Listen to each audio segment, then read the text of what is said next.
The summer heat of 1882 pressed down on the dusty streets of Sweetwater, Texas, like a heavy hand, and Clara Whitmore could feel sweat trickling down her spine as she carried her basket of fresh bread from the bakery toward the general store. She had no idea that in less than 5 minutes, her entire life would change direction. Clara was 22 years old, a schoolteacher who had moved to Sweetwater 3 years earlier from Missouri after her parents passed from fever. She had made a modest life for herself, teaching the children of ranchers and shopkeepers, and she prided herself on her independence. With auburn hair she kept pinned beneath a simple bonnet and green eyes that sparkled with intelligence, Clara had caught the attention of more than a few men in town, but she had politely declined all advances. She had no interest in becoming some rancher's wife, spending her days cooking and cleaning while her mind gathered dust like the furniture in an abandoned house. She was crossing the street when she heard the horses. Looking up, she saw 3 riders approaching, and her stomach tightened when she recognized the lead rider.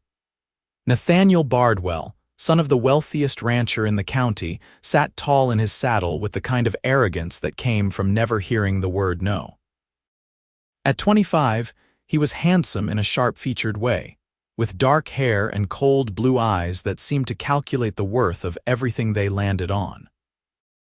He had been pursuing Clara for months, showing up at the schoolhouse, sending gifts she promptly returned, and making it known around town that he intended to make her his wife whether she agreed or not. Clara kept walking, hoping he would ride past, but she heard the horses slow and then stop.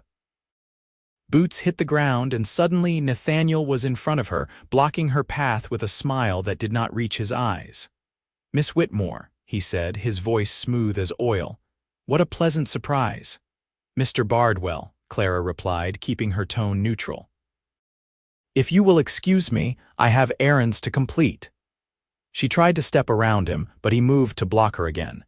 His 2 companions, ranch hands who served as his personal entourage, had dismounted as well and stood behind him with matching smirks. "Now, Clara, we have talked about this," Nathaniel said, and his voice carried an edge despite the pleasant words. "You have been avoiding me, and it is starting to hurt my feelings. A lady as fine as yourself should not be working herself to the bone teaching other people's children. You should be mistress of a grand house with servants to do your bidding." "I enjoy teaching," Clara said firmly, "and I have told you repeatedly that I am not interested in your courtship. Please respect my wishes." Nathaniel's jaw tightened, and he reached out to grab her arm.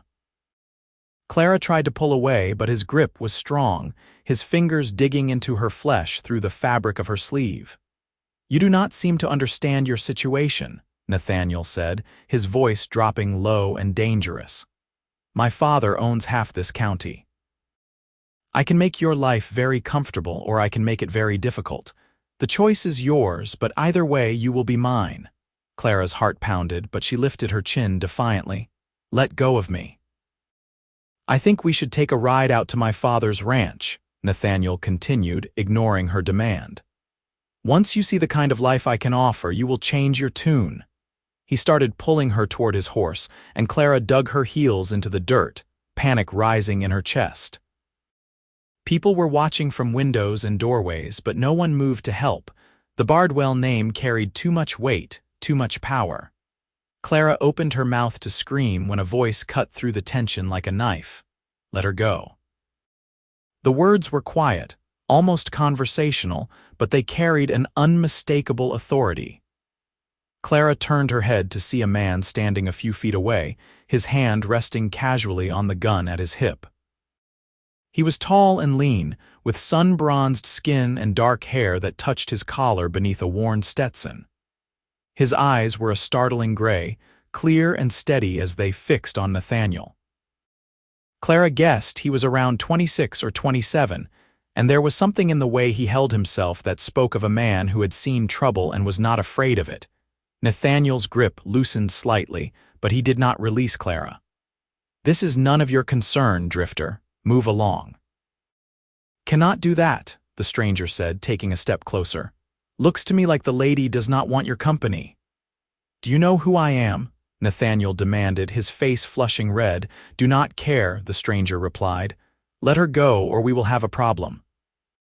Nathaniel finally released Clara's arm and turned to face the stranger fully, his hands curling into fists. "You just made the biggest mistake of your life. My father will have you run out of town before sunset." The stranger shrugged, seemingly unbothered by the threat. He looked past Nathaniel to Clara, and his expression softened slightly. "You all right, miss?" Clara nodded, rubbing her arm where Nathaniel's fingers had left red marks. "Yes, thank you." "This is your last chance to walk away," Nathaniel said to the stranger, but Clara could hear the uncertainty creeping into his voice. The stranger's calm confidence was clearly unsettling him. "She's taken," the stranger said simply, and Clara's eyes widened in surprise. "So I suggest you find someone else to bother." For a moment, Clara thought Nathaniel might actually throw a punch, but apparently even his arrogance had limits. The stranger's hand had not moved from his gun, and there was something in his eyes that suggested he knew how to use it. Nathaniel glanced around and seemed to realize that the watching townspeople were now more interested than frightened. If he backed down, he would look weak. If he pressed forward, he might end up shot. "This is not over," Nathaniel finally said, pointing a finger at the stranger. "Not by a long shot," he turned to Clara. "And you, Miss Whitmore, are going to regret this." He stormed back to his horse, his companions scrambling to mount up as well. Within seconds, they were galloping out of town in a cloud of dust. Clara let out a breath she had not realized she was holding and turned to thank her unexpected rescuer. "I appreciate your help," she said, "though I am curious why you told him I was taken." The stranger removed his hat, revealing a headful of thick, dark hair that was slightly mussed. Up close, Clara could see a scar along his jawline and laugh lines around his eyes. He had a kind face, she thought, despite the hardness that came from living a difficult life. "Seemed like the quickest way to get him to back off," he explained. "Men like that think they can take whatever they want, but they usually respect another man's claim." He paused, then added, "even if it's a lie." "Well, it was quick thinking," Clara said. "I am Clara Whitmore." "Jack Dalton," he replied, extending his hand. Clara shook it, noting the calluses and the strength in his grip. "I am sorry you had to deal with that. Does he bother you often?" "More often than I would like," Clara admitted. "His father owns the biggest ranch around here, and Nathaniel seems to think that gives him the right to do as he pleases." Jack's expression darkened. "Men like that are all the same, no matter where you go. Think money and power make them untouchable." "Are you new to Sweetwater?" Clara asked. "Just passing through," Jack said. "Or at least I was. I am a ranch hand, been working my way across Texas looking for steady work. Heard there might be opportunities around here." Clara bit her lip, thinking. The Crawford Ranch is always looking for good workers. It is a few miles east of town. They are honest people, unlike the Bardwells. "I appreciate the tip," Jack said, settling his hat back on his head. "Though I have a feeling I just made myself an enemy of the Bardwells." "You did," Clara said honestly. "Nathaniel holds grudges, and his father has the money to make life difficult for people he does not like." Jack smiled, and Clara felt something flutter in her chest. "I have dealt with worse. Do not you worry about me, Miss Whitmore. Please call me Clara." "Clara," he repeated, and she liked the way her name sounded in his deep voice. "Can I walk you wherever you were heading, just to make sure our friend does not come back?" "I was going to the general store," Clara said, "but I would appreciate the company." They walked together down the dusty street, and Clara found herself stealing glances at Jack. There was something different about him, something genuine that she rarely encountered. Most men in Sweetwater either wanted something from her or were too intimidated by her education to have a real conversation. Jack seemed to be neither. "So you are a schoolteacher," Jack said. "It was not a question. How did you know?" "I overheard someone mention it while I was at the saloon last night," Jack explained. "They spoke well of you, said you were patient with the children and that you had helped several of them learn to read who were struggling." Clara felt warmth spread through her chest at the compliment. "Teaching is important work. These children are the future of Texas. They deserve every opportunity to succeed. Not everyone sees it that way, Jack observed. Plenty of folks think book learning is a waste of time, especially for ranch children. Those people are wrong, Clara said firmly. Education opens doors. It gives people choices they would not otherwise have. They reached the general store, and Jack held the door open for her. Inside, Mrs. Patterson, the shopkeeper's wife, looked up from behind the counter and her eyes widened when she saw Jack. "Miss Whitmore," she said, a note of concern in her voice. "Is everything all right?" "Everything is fine," Clara assured her. "Mr. Dalton here helped me with a situation earlier. I am just finishing my errands." Mrs. Patterson looked between them, clearly curious but too polite to pry. Clara gathered the few items she needed: thread and fabric for a dress she was mending, lamp oil, and a small bag of peppermint sticks for her students. Jack waited patiently by the door, and Clara noticed how he seemed to take in everything around him, always aware of his surroundings. When she had paid and collected her purchases, Jack offered to carry her basket. "I am heading in the direction of the schoolhouse anyway," he said. "Figured I would ask for more specific directions to the Crawford Ranch." They walked together through the afternoon heat, and Clara pointed out various landmarks. The church with its white steeple, the doctor's office where old Doc Henderson had been practicing for 30 years, and the small schoolhouse where she taught. "That is where I work," she said, gesturing to the modest wooden building with its single room and large windows. "It is not much, but the children love it." "Looks like a fine place to learn," Jack said, "better than what I had growing up." "We did not have a school where I came from, just a traveling preacher who would teach us letters when he passed through town." "Where are you from originally?" Clara asked. "Kansas," Jack said. "Little town called Abilene." "My parents had a small farm, but we lost it during a drought when I was 16. They both passed shortly after. Since then, I have been working ranches wherever I could find employment." "I am sorry," Clara said softly. "I lost my parents as well, fever 3 years ago." Jack nodded, understanding in his eyes. "It is a hard thing being alone in the world, but you seem to have made a good life for yourself here." "I have," Clara agreed, "though some days are harder than others." They had reached the small house Clara rented behind the schoolhouse, and she took her basket from Jack. "Thank you again for your help today. I do not know what would have happened if you had not intervened." "I am glad I was there," Jack said. "Clara, I know we just met, but I want you to know that if Bardwell bothers you again, you can find me. I meant what I said back there, even if it was supposed to be pretend." Clara felt her cheeks flush. "That is very kind of you, but I would not want to cause you trouble." "I have a feeling trouble is coming whether I want it or not," Jack said with a wry smile. "Might as well be for a good reason." He tipped his hat to her and turned to leave, and Clara watched him walk away, feeling strangely reluctant to see him go. She barely knew this man, and yet he had shown her more kindness and respect in half an hour than Nathaniel Bardwell had in months of unwanted courtship. That evening, as Clara prepared her lessons for the next day, she found her thoughts returning again and again to Jack Dalton.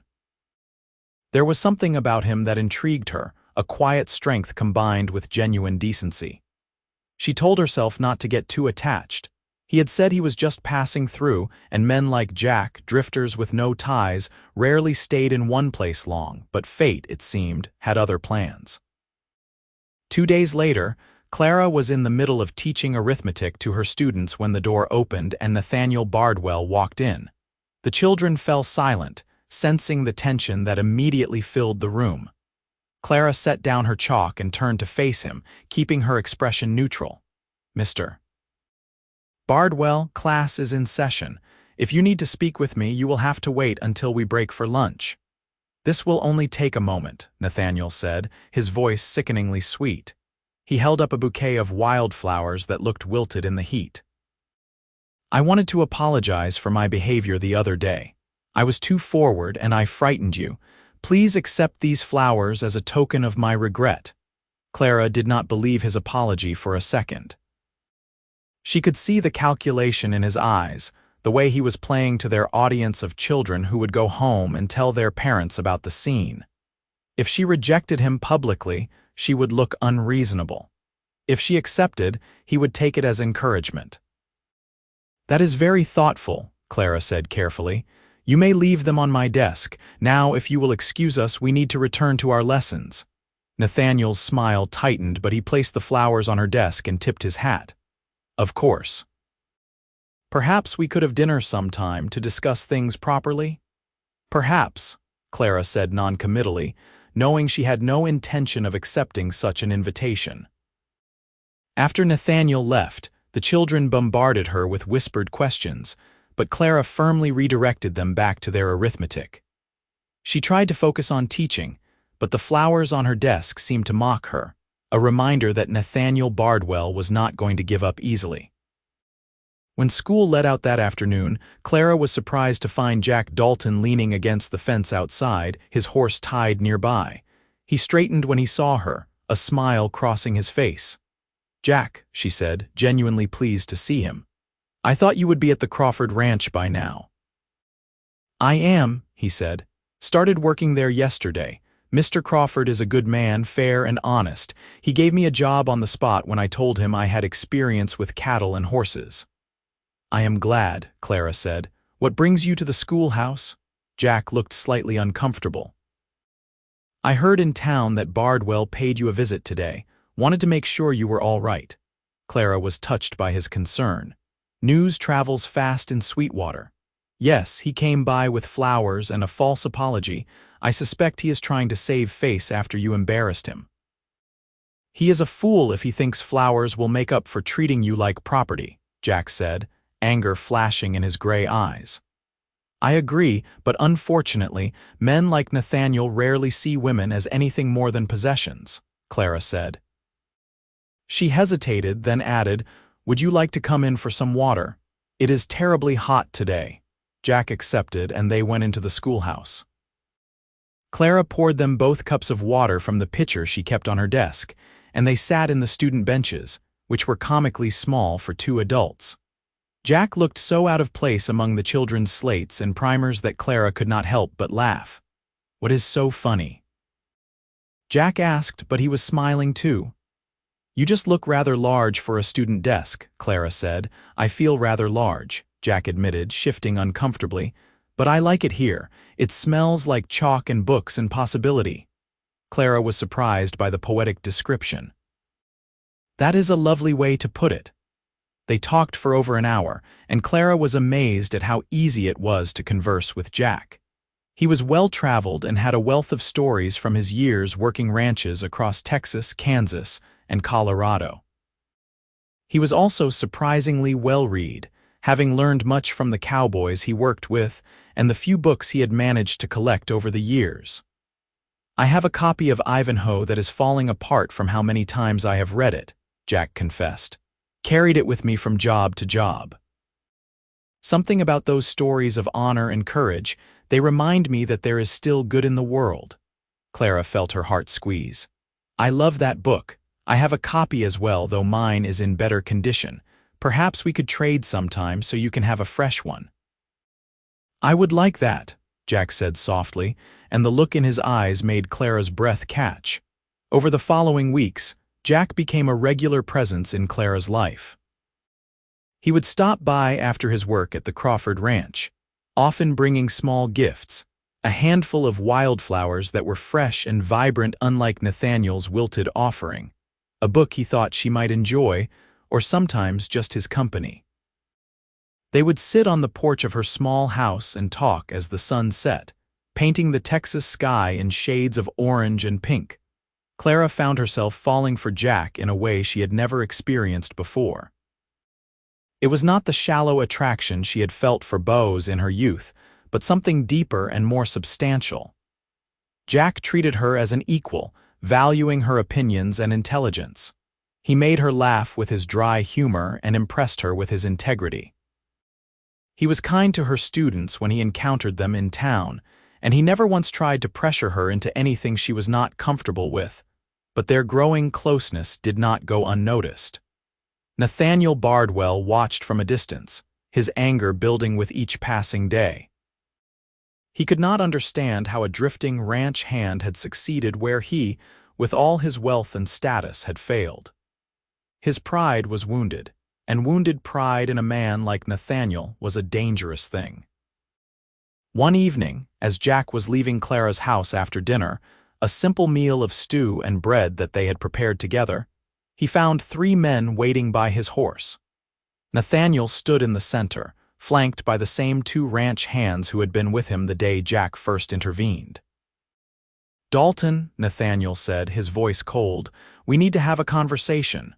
Jack stopped a few feet away, his hand instinctively moving toward his gun. "I have got nothing to say to you, Bardwell, but I have plenty to say to you," Nathaniel replied. "You have been sniffing around what is mine, and I do not appreciate it." "Clara is not yours," Jack said firmly. "She is not anyone's. She is her own person, and she has made it clear she is not interested in you." Nathaniel's face darkened. "You are just a drifter, Dalton. You have got nothing to offer her, no land, no money, no future. I can give her everything she could ever want." "Except the one thing that matters," Jack shot back. "Respect. You do not care about Clara as a person, you just want to own her like you own your cattle." One of the ranch hands took a step forward, but Nathaniel held up a hand to stop him. "You think you are so noble, playing the white knight, but you are going to leave, Dalton. Men like you always do, you will get restless or broke or both, and you will ride out of Sweetwater just like you rode in. And when you do, I will be here to pick up the pieces." "You are wrong," Jack said quietly. "I am not going anywhere." The certainty in his voice seemed to catch Nathaniel off guard. "We will see about that," he finally said. "My father has a lot of influence in this town. One word from him and the Crawford Ranch will let you go. One word and no one in this county will hire you." "Then I will go to the next county," Jack said, "or the one after that, but I am not abandoning Clara because you are throwing a tantrum." Nathaniel's hand moved toward his gun, and for a moment Jack thought they were actually going to draw on each other. But then a voice called out from the schoolhouse. "Is everything all right out here?" Clara stood in the doorway, a lamp in her hand, its light casting a golden glow around her. Both men turned to look at her, and Jack saw Nathaniel's hand drop away from his weapon. "Everything is fine," Jack called back. "Just having a conversation." Clara was not fooled. She walked down the steps and crossed to where the men stood. "Mr. Bardwell, I believe you were just leaving." "Clara, you need to understand something," Nathaniel said, his tone trying for reasonable but coming out condescending. "This man is not right for you. He cannot provide for you the way I can. He is going to break your heart." "That is my choice to make," Clara said, her voice steady despite the tension crackling in the air. "And I have made it. I care for Jack, and I will thank you to respect that and leave us alone." It was the first time Clara had publicly declared her feelings, and Jack felt warmth spread through his chest. She had chosen him, despite all the practical reasons to choose Nathaniel's wealth and status. Nathaniel looked between them, and Jack could see the moment he realized he had truly lost. His expression twisted into something ugly. "You are making a mistake, Clara, a huge mistake, and when he leaves you high and dry, do not come crawling to me." He turned and stalked toward his horse, his companions following. Within moments, they had ridden off into the darkness. Jack turned to Clara, who was trembling slightly. "Are you all right?" he asked softly. "I am now," she said. "Jack, I meant what I said. I do care for you, more than I have cared for anyone." Jack took her hands in his thumbs brushing over her knuckles. "Clara, I need you to know something. I have been drifting for 10 years, never staying anywhere long, never letting myself get attached. But from the moment I saw you standing up to Bardwell, something changed. You are the bravest, smartest, most beautiful woman I have ever met, and I am not going anywhere unless you tell me to go." "I would never tell you to go," Clara whispered. Jack leaned down and kissed her, and it was everything a first kiss should be. Gentle but passionate, sweet but full of promise. When they pulled apart, both were smiling. "I am not a rich man," Jack said. "I do not have much to offer except my loyalty and my love. But if you will have me, Clara Whitmore, I swear I will spend every day trying to make you happy." "You already make me happy," Clara said. "And I do not need wealth or a grand house, I just need you." They stood there in the moonlight, holding each other, and for the first time in years, both felt like they had finally found home. But Nathaniel Bardwell was not done causing trouble. True to his threat, he went to his father, and within a week, pressure was being applied to the Crawford ranch. Suppliers began delaying shipments, business deals fell through, and it became clear that the Bardwell family was using their influence to punish anyone associated with Jack Dalton. Mr. Crawford called Jack into his office one afternoon, and Jack prepared himself for the worst. The older rancher was a weathered man in his 60s with kind eyes and a reputation for fairness. "Sit down, Jack," he said, gesturing to a chair. Jack sat, his hat in his hands. "I understand if you need to let me go, sir. I do not want my problems to hurt your business, Mr." Crawford leaned back in his chair, studying Jack. "The Bardwells are trying to bully me into firing you. Young Nathaniel is quite insistent that you have wronged him somehow." "I stood up for a lady who did not want his attention," Jack said, "and then I fell in love with her." "Clara Whitmore," Mr. Crawford said. "It was not a question. Good woman. She tutored my youngest daughter when she was struggling with her reading, patient as a saint." "Yes, sir." Mr. Crawford was quiet for a moment, then he smiled. "Jack, I have been ranching in Texas for 40 years. I have dealt with droughts, floods, cattle rustlers, and more than my fair share of pompous jackasses who think money makes them better than everyone else. I am not about to fire a good worker because some spoiled rich boy did not get his way." Jack felt relief wash over him. "Thank you, sir." "Besides," Mr. Crawford continued, "I have been looking for a foreman. My current one is getting too old for the job and wants to retire. You have shown good sense and strong work ethic since you got here. The position is yours if you want it. It comes with a salary increase and a small house on the property." Jack was stunned. "Sir, I do not know what to say." "Say yes," Mr. Crawford advised. "A man who is planning to court a schoolteacher needs steady employment and a home to offer her." "Yes," Jack said immediately. "Yes, sir." "Thank you." When Jack told Clara the news that evening, she threw her arms around him in joy. "Jack, that is wonderful. I am so proud of you." "It is all because of you," Jack said, spinning her around. "You make me want to be better, to build something lasting." Their courtship became the talk of Sweetwater, much to Nathaniel's fury. Jack and Clara were seen together at church socials, walking by the creek on Sunday afternoons, and sharing meals at the town's small restaurant.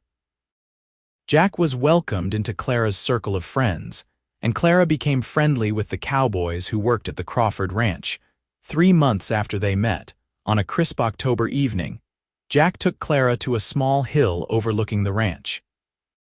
He had prepared a picnic, and they sat on a blanket watching the sun set over the Texas landscape. "Clara," Jack said, taking her hand, "these past months with you have been the happiest of my life. You have given me something I never thought I would have, a home, not just a place, but a feeling. When I am with you, I am home." He reached into his pocket and pulled out a ring. It was simple, a silver band with a small ruby, but Clara thought it was the most beautiful thing she had ever seen. "I know I am not wealthy, and I cannot offer you the kind of luxury Nathaniel Bardwell could. But I can offer you my whole heart, my complete devotion, and a partnership built on love and respect.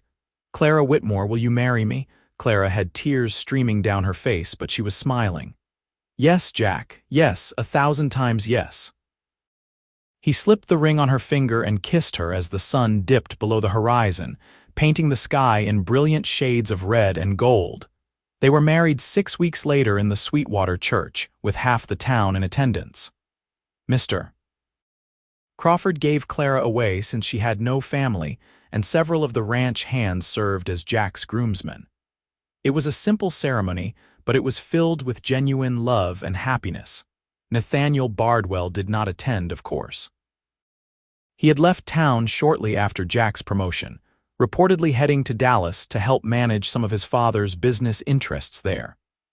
Some said he could not stand seeing Jack and Clara together, and others whispered that his father had sent him away to prevent him from doing something foolish.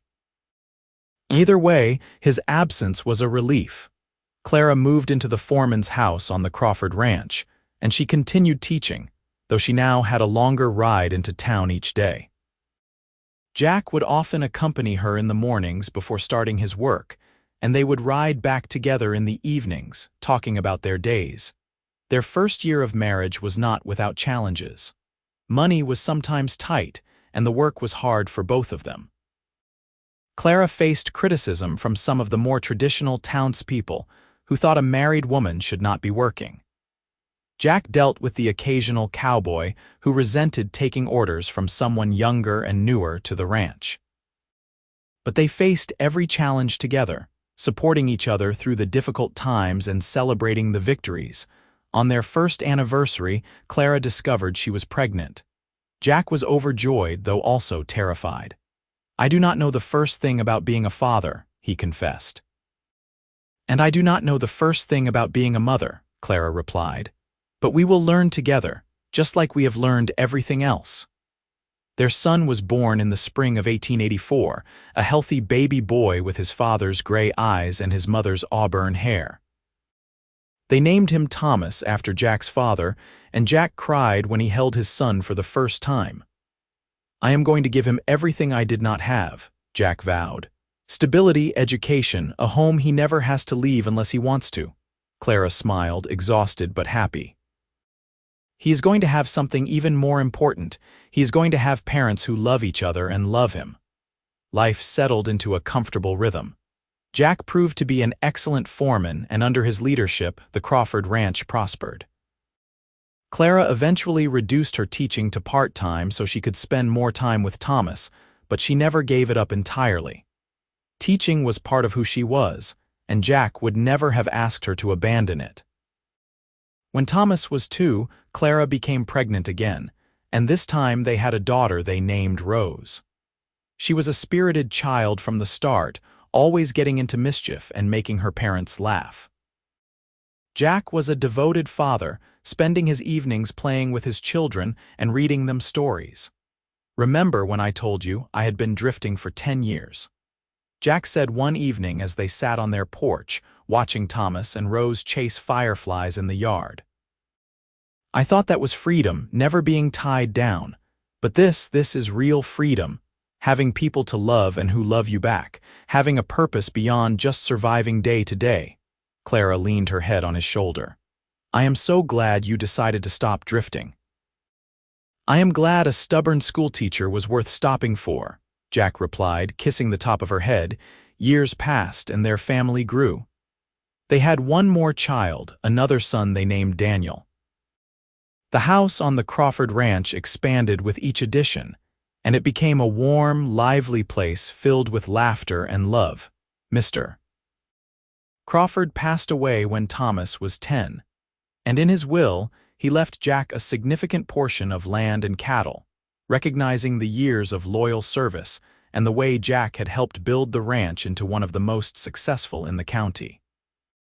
Jack was overwhelmed by the gesture, and he vowed to honor Mr. Crawford's memory by continuing to run the operation with integrity and fairness.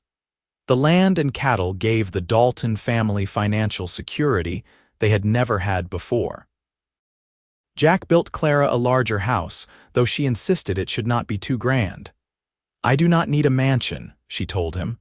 "I just need a home big enough for our family and the life we are building." The house Jack built was perfect. 2 stories with a wraparound porch, large windows that let in plenty of light, and enough bedrooms for their children plus a study where Clara could work on her lesson plans, and Jack could manage the ranch accounts. There was a barn for their horses and a small garden where Clara grew vegetables and flowers. Thomas grew into a serious, thoughtful young man who loved working with his father on the ranch. Rose was bright and curious, inheriting her mother's love of learning. Daniel was the most adventurous of the 3, always exploring and getting into harmless trouble. Clara continued to teach, though eventually she became the headmistress of a new, larger school that Sweetwater built. She hired 2 additional teachers and implemented new programs, always striving to give the children of Sweetwater the best education possible. Jack became one of the most respected ranchers in the county, known for treating his workers fairly and conducting business with honesty. Young men sought jobs at the Dalton Ranch because they knew they would be paid well and treated with respect. Occasionally, they would hear news of Nathaniel Bardwell. He had married a woman from a wealthy Dallas family, a union that was said to be more business arrangement than love match. The Bardwell Ranch still operated, though it never matched the success of the Dalton spread.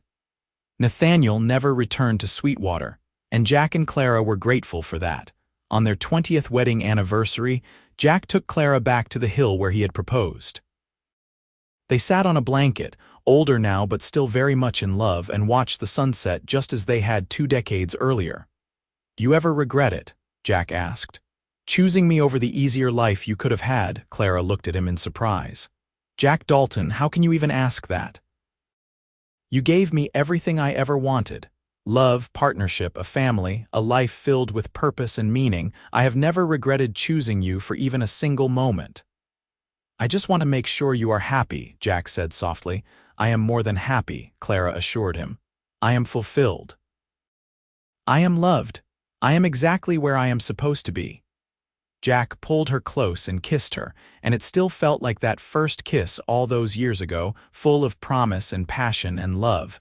Their children grew and began making their own ways in the world. Thomas took over more responsibilities on the ranch, showing the same leadership qualities his father had.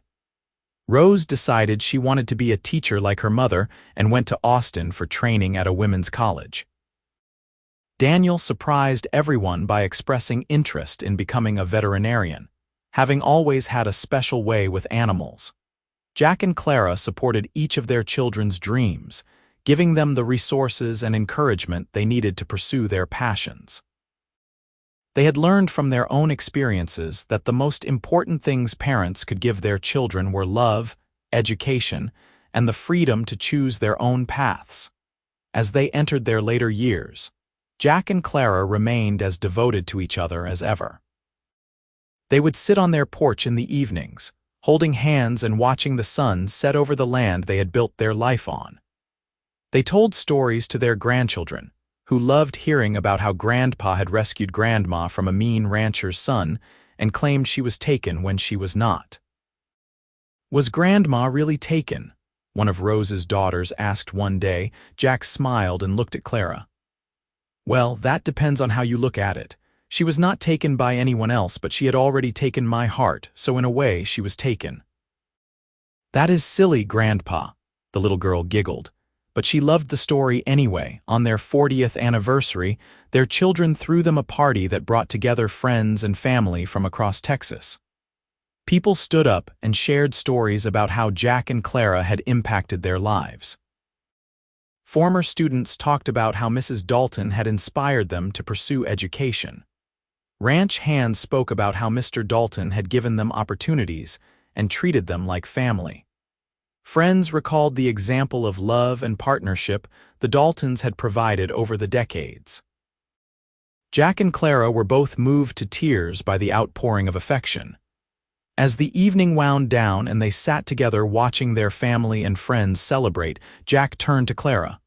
"You know what the best decision I ever made was?" he asked. "What?" Clara replied, though she suspected she knew the answer. "Walking over to help a stubborn schoolteacher who was being bothered by a rich fool," Jack said. "Everything good in my life started that day." "Mine too," Clara agreed. "I had been so focused on being independent, on not needing anyone. But you showed me that real strength is not about being alone. It is about finding someone who makes you stronger, who stands beside you as an equal partner." "We made a pretty good team," Jack said. "We made the best team," Clara corrected. They kissed as the Texas sunset painted the sky in the same brilliant colors it had 40 years earlier, when Jack had proposed on that hill. Around them, their children and grandchildren laughed and celebrated, the next generation of Daltons carrying forward the legacy of love, integrity, and devotion that Jack and Clara had built. Years later, when Clara was 78 and Jack was 82, They sat together on their porch one warm summer evening. Their bodies were older and slower, but their love had never diminished. If anything, it had grown deeper and richer with each passing year. "Do you remember what you said to Nathaniel that day?" Clara asked. "When he was trying to force his attention on me, I told him you were taken," Jack replied, even though it was not true yet. "But it became true," Clara said softly. "I was taken. My heart was taken by a brave cowboy who saw someone in trouble and stepped in to help, who treated me with kindness and respect, who built a life with me based on love and partnership. And I was taken by a fierce schoolteacher who refused to be bullied, who was smart and strong and beautiful," Jack added, "who gave me a home and a family and a reason to stop drifting." They sat in comfortable silence for a while, holding hands and listening to the sounds of the ranch, the lowing of cattle in the distance, the rustle of wind through the grass, the laughter of their grandchildren playing in the yard. "If I had to do it all over again," Jack said, "I would not change a single thing." "Neither would I," Clara agreed, "not one single thing." As the sun set on another day, painting the Texas sky in shades of gold and crimson, Jack and Clara Dalton sat together on the porch of the home they had built, surrounded by the evidence of a life well lived. The ranch that stretched out before them, the children and grandchildren who carried their legacy forward, and most importantly, the love that had sustained them through 47 years of marriage, all stood as testament to the power of choosing love over convenience, respect over control, and partnership over possession. Their story had begun with a simple act of courage, a cowboy stepping between a woman and a man who would not take no for an answer. It had grown into something beautiful and lasting, a marriage built on mutual respect, genuine affection, and unwavering devotion. They had faced challenges and celebrated triumphs, raised children and built a business, and through it all, they had remained true to the values that had brought them together on that dusty street in Sweetwater so many years ago. As darkness fell and stars began to appear in the vast Texas sky, Jack and Clara finally rose from their chairs. Jack held out his hand to his wife, and she took it, just as she had taken it thousands of times before. Together, they walked into their home, the home they had built together, filled with memories of a life rich in love and purpose. And if anyone had asked either of them whether they had regrets, whether they wished they had chosen differently on that hot day in 1882, they would have answered with an unequivocal no. Jack Dalton had found his home in Clara Whitmore, and Clara had found her partner in Jack. Together, they had created something that all the wealth in Texas could not buy, a true love story that had stood the test of time, a legacy that would be remembered and cherished by generations to come, and a proof that sometimes the best things in life come from the simplest acts of courage and kindness. Their love story was one for the ages, a tale of the Wild West that had nothing to do with gunfights or gold rushes, and everything to do with two people who found each other at exactly the right moment, and chose to build a life together based on the things that truly matter. And as they settled into bed that night, still holding hands as they had done every night for 47 years, both Jack and Clara felt the same profound gratitude they had felt on their wedding day, thankfulness for having found each other, for having built this beautiful life together, and for having experienced a love that was true, deep, and everlasting. The Dalton name became synonymous with integrity and fairness in that part of Texas. When people spoke of Jack and Clara, they spoke of a couple who had defied expectations, who had chosen love over wealth, who had built something meaningful through hard work and devotion. Their children carried those values forward, teaching their own children about the importance of treating others with respect, standing up for what is right, and never letting money or status corrupt your character. Thomas eventually took over the ranch completely, running it with the same principles his father had taught him. Rose became a beloved teacher and eventually a school administrator, touching countless lives just as her mother had. Daniel became a successful veterinarian, known throughout the region for his skill and compassion with animals. All three credited their parents with giving them not just material support, but something far more valuable, an example of how to live with purpose, love with devotion, and treat others with dignity. On the day Jack Dalton passed away at the age of 89, surrounded by his family, his last words were to Clara. "Thank you for saying yes," he whispered. "Thank you for choosing me." "Thank you for stepping between us and saying I was taken," Clara replied through her tears. "Thank you for making it true." Jack smiled, squeezed her hand one last time, and closed his eyes. Clara sat with him for hours afterward, holding his hand and remembering their life together, every moment precious, every memory treasured. Clara lived another 3 years, spending her time with her children and grandchildren, telling stories about Jack and their life together, and ensuring that their legacy of love and integrity would continue. When she passed peacefully in her sleep at 92, her family buried her beside Jack on the hill where he had proposed, the same hill where they had celebrated their 20th and 40th anniversaries.